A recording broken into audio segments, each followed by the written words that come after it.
Hello dear, तो स्वागत है आपका आपके अपने YouTube channel study with RJ Bhagora में। और आज हम आपके लिए लेकर आए हैं दोस्तों, कंप्यूटर में किन क्वेश्चनों पर आपत्ति लगाएं। दोस्तों, मेरे पास जितने भी क्वेश्चन आए हैं मैंने उनके ऑथेंटिक प्रूफ आपको देने की कोशिश की है, ठीक है ना। कुछ क्वेश्चन हैं मैं आपको यहाँ पर बताने वाला हूँ कि किन किन क्वेश्चनों में आपको आपत्ति लगानी है।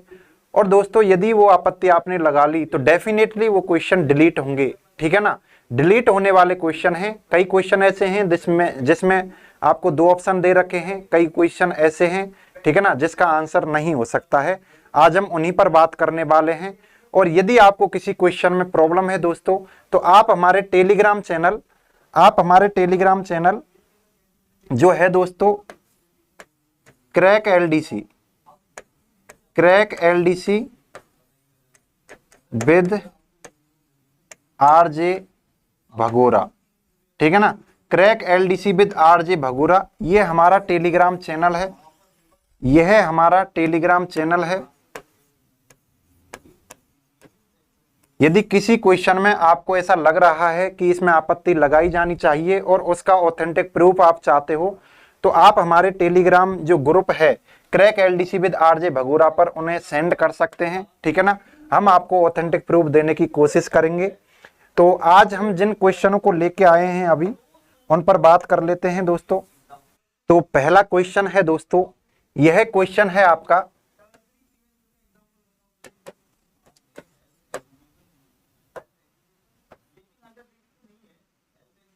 यह क्वेश्चन है आपका शिफ्ट K1 का, ठीक है।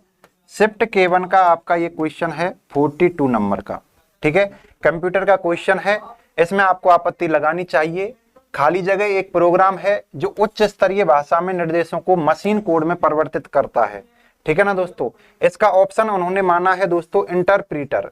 तो दोस्तों, इंटरप्रेटर भी क्या करता है, आपकी जो हाई लेवल लैंग्वेज है इसको मशीन में कन्वर्ट करता है। इसका प्रूफ हम देते हैं आपको कि ये प्रूफ कहाँ है। तो दोस्तों, ये आपकी बुक है, क्लास 9th की आरबीएससी की बुक है, जिसका नाम है सूचना प्रौद्योगिकी की अवधारणा फर्स्ट, ठीक है ना। इस बुक के अंतर्गत जब आप जाओगे, ठीक है ना, तो यहाँ पर पहला चैप्टर है इसका कंप्यूटर का परिचय, जो 1 से 42 नंबर के पेज के बीच में है, ठीक है। इसमें आप जाओगे तो दोस्तों आपको 37 नंबर पेज पर, ठीक है, यहाँ पर 37 नंबर पेज पर आपको मिलेगा दोस्तों, यह इंटरप्रेटर के बारे में जानकारी है, ठीक है ना। यह इंटरप्रेटर के बारे में जानकारी है और यह कंपाइलर के बारे में जानकारी है। तो इंटरप्रेटर के बारे में जो जानकारी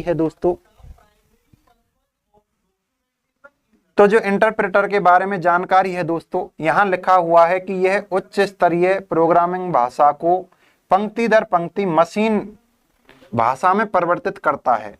तो दोस्तों, इसका जो आंसर रहने वाला है, ठीक है ना, इन्होंने क्या जो इसका आंसर इन्होंने माना है दोस्तों, इंटरप्रेटर माना है कि इंटरप्रेटर बिना मशीनी भाषा में परिवर्तित किए एग्जीक्यूट कर देता है। तो लेकिन यहाँ आप देखो दोस्तों, यह किस में कन्वर्ट कर रहा है, मशीनी भाषा में कन्वर्ट कर रहा है। तो यहाँ से आपका ऑथेंटिक प्रूफ आपको मिल रहा है दोस्तों कि इंटरप्रेटर भी हाई लेवल लैंग्वेज को मशीनी भाषा में कन्वर्ट करता है या ट्रांसलेट करता है। तो जो आपका ये क्वेश्चन है कि ऐसा कौन सा प्रोग्राम है जो उच्च स्तरीय भाषा में निर्देशों को मशीन कोड में परिवर्तित किए बिना, लेकिन दोस्तों अभी हमने देखा है कि ये खुद मशीन लैंग्वेज में कन्वर्ट करता है, ठीक है ना। इसलिए आप इस क्वेश्चन के लिए, ठीक है ना, क्लास 9th की जो बुक है उसके पेज नंबर 37 पर जो लिखा हुआ है इंटरप्रेटर, इसको लगा सकते हैं। अब ये इसकी पीडीएफ दोस्तों, इस क्वेश्चन की पीडीएफ हमने इसका ऑथेंटिक प्रूफ हमारे जो टेलीग्राम चैनल है उस पर डाल रखा है, आप वहां से इसको ले सकते हैं। अगले क्वेश्चन पर चलते हैं हम कि अगला ऐसा कौन सा क्वेश्चन है जिस पर आप आपत्ति लगा सकते हो। तो दोस्तों, यह आपकी शिफ्ट L1 का 49 नंबर क्वेश्चन है, ठीक है ना। शिफ्ट L1 का 49 नंबर क्वेश्चन है। इस पर भी आप आपत्ति लगा सकते हैं। यहाँ पर क्वेश्चन पूछा गया है दोस्तों कि अस्थायी रूप से डेटा संग्रहण करने के लिए उपयोग किया जाने वाला संग्रहण क्षेत्र क्या है?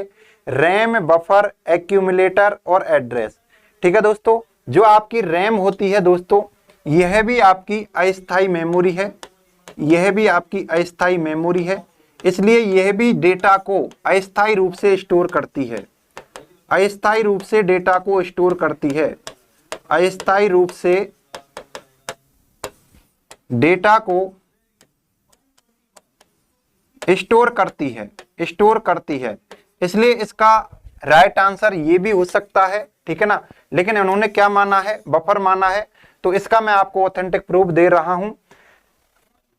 दोबारा से हम चलते हैं क्लास 9th की बुक की तरफ, ठीक है ना। ये कंप्यूटर की बुक है दोस्तों, यह कंप्यूटर की बुक है क्लास 9th की। इसमें लिखा हुआ है, ठीक है, इसमें लिखा हुआ है, यह आपका पेज नंबर है दोस्तों 22। आपका पेज नंबर कौन सा है? 22 पर शिफ्ट L1 का क्वेश्चन नंबर 49 है। यहां पर लिखा हुआ है दोस्तों, रैम में डेटा या प्रोग्राम अस्थायी रूप से संग्रहित रहते हैं। कंप्यूटर को बंद करने अथवा विद्युत आपूर्ति बंद हो जाने पर रैम में संग्रहित डेटा मिट जाता है। रैम को अस्थायी या अस्थिर मेमोरी कहते हैं। तो आप इसको लगा सकते हैं, ठीक है ना, ऑथेंटिक प्रूफ के तौर पर। यह क्वेश्चन आपका डिलीट हो जाएगा, यह क्वेश्चन आपका डिलीट हो जाएगा। और फर्स्ट नंबर जो अभी अपन ने बताया है शिफ्ट K1 का, वह क्वेश्चन भी आपका डिलीट हो जाएगा यदि आप इन ऑथेंटिक प्रूफ को लगाते हो। अब ये ऑथेंटिक प्रूफ आपको हमारे टेलीग्राम जो ग्रुप है उस पर मिल जाएंगे, आप वहां पर जा सकते हैं, ठीक है ना। टेलीग्राम ग्रुप का नाम है crack LDC with RJ Bhagora, ठीक है। तो वहां पर जाके इनको आप प्राप्त कर सकते हैं। उसके अलावा एक क्वेश्चन है दोस्तों, ठीक है ना, यह तो दोस्तों 101% डिलीट होना चाहिए, यह क्वेश्चन 101% डिलीट होना चाहिए। लेकिन प्रॉब्लम क्या है कि इसका कोई ऑथेंटिक प्रूफ नहीं मिल रहा है, ठीक है ना। लेकिन जानते सभी हैं, आप किसी से भी पूछो कि MS ऑफिस क्या है तो वह बताएगा कि यह क्लोज्ड सोर्स सॉफ्टवेयर है। क्लोज्ड सोर्स सॉफ्टवेयर क्या होते हैं दोस्तों? यानी कि यह पेड सॉफ्टवेयर है, इसके लिए आपको भुगतान करना पड़ता है, ठीक है। ओपन सोर्स क्या होते हैं? जिनको आप फ्री में यूज ले सकते हैं, लेकिन इनके लिए आपको रुपए का भुगतान करना पड़ता है।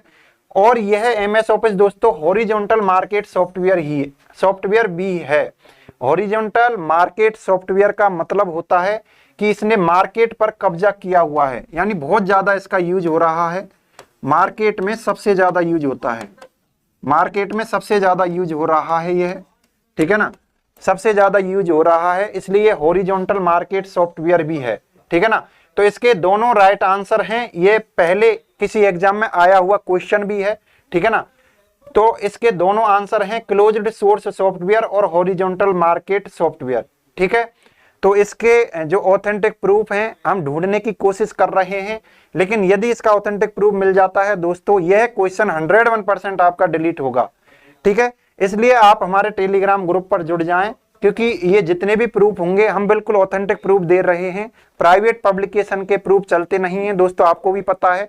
या तो आपकी RBSC की बुक हो या आपकी NCERT की बुक हो, ठीक है ना, या उसकी कोई ऑथेंटिक वेबसाइट हो, ठीक है ना, गवर्नमेंट की वेबसाइट हो जहां पर चीजें लिखी हुई हों, उन्हीं को आप ऑथेंटिक प्रूफ के तौर पर दे सकते हैं।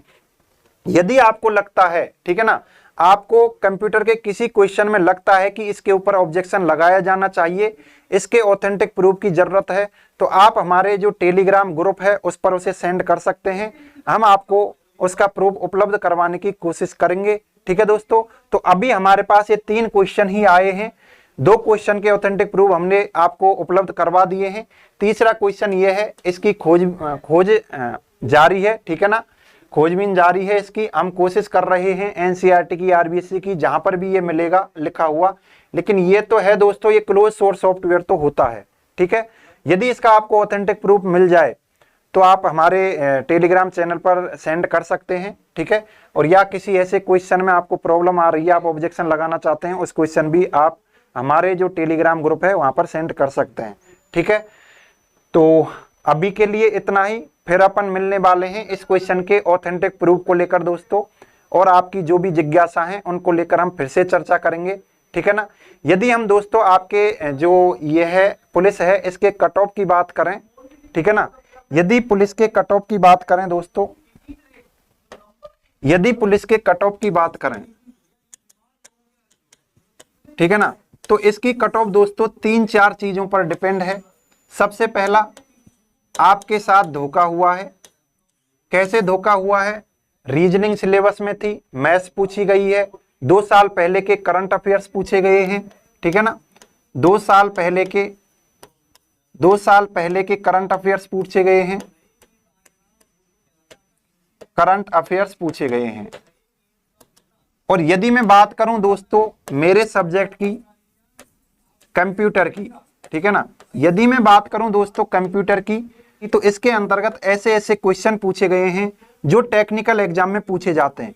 यानी कि जो क्वेश्चन सूचना सहायक में पूछे जाने चाहिए थे, जो क्वेश्चन सूचना सहायक में पूछे जाने चाहिए थे, कंप्यूटर टीचर में पूछे जाने चाहिए थे, कंप्यूटर टीचर में पूछे जाने चाहिए थे, या प्रोग्रामर में पूछे जाने चाहिए थे, या प्रोग्रामर में पूछे जाने चाहिए थे, उनको आपसे पूछ लिया गया है दोस्तों, उनको पुलिस वालों से पूछ लिया गया है, ठीक है। तो यह आपके साथ अन्याय हुआ है, ठीक है ना, और इसलिए आपका पेपर टफ हो जाता है, ठीक है ना। कंप्यूटर की हर पारी में, ठीक है ना, हर पारी में कंप्यूटर के 3 से 4 ऐसे क्वेश्चन थे जो उन्होंने इसी पर्पस से बनाए थे कि यह किसी से सॉल्व नहीं हो, ठीक है ना। यदि किसी का तुक्का लग गया हो वो है अलग बात है। इन्होंने कंप्यूटर में 30 की जगह, सबसे पहले तो 30 की जगह पर इन्होंने क्वेश्चन दिए 20 में से 3 से 4 ऐसे क्वेश्चन थे दोस्तों, अच्छे लेवल के क्वेश्चन थे, यानी कुछ फैक्चुअल थे जो आपसे सॉल्व नहीं हुए थे, ठीक है ना। ऐसे क्वेश्चन थे वो इन्होंने सॉल्व होने के लिए दिए ही नहीं थे, उनको आपको छोड़ना था। तो आपके पास कितने क्वेश्चन बचे? 15 क्वेश्चन बचे, ठीक है दोस्तों। तो इन्हीं बातों को ध्यान में रखते हुए हम आपकी कट ऑफ को बता रहे हैं। तो आपकी जो कट ऑफ है, ठीक है ना, आपकी कट ऑफ है दोस्तों, यह मेरे हिसाब से, ठीक है ना, यह मेरे हिसाब से 80 से 85 और इधर 75, ठीक है ना, 75 इधर 75 इधर 80 से 85 ये क्वेश्चन रहना चाहिए, ठीक है ना। इतने क्वेश्चन रहना चाहिए, यानी मैक्सिमम 85 तक जा सकती है और मिनिमम 75 तक, ठीक है ना। ये मैंने एक जनरल कट ऑफ बताई है, ठीक है ना। कैटेगरी के हिसाब से 1-1 2-2 नंबर ऊपर नीचे होते रहते हैं, तो उस हिसाब से आप देख सकते हैं। यदि आप इस रेंज में हैं तो आपको होपलेस होने की जरूरत नहीं है, ठीक है ना दोस्तों। यदि आपके साथ धोखा नहीं हुआ तो, ठीक है ना, यदि आपका पेपर लीक नहीं हुआ हो, उसके अंदर आपके साथ कोई चीटिंग नहीं की जाए, तो कट ऑफ ये रहने वाली है जैसा आपका पेपर आया है, ठीक है। तो फिर मिलेंगे अगली वीडियो में। आज के लिए इतना ही। राधे राधे।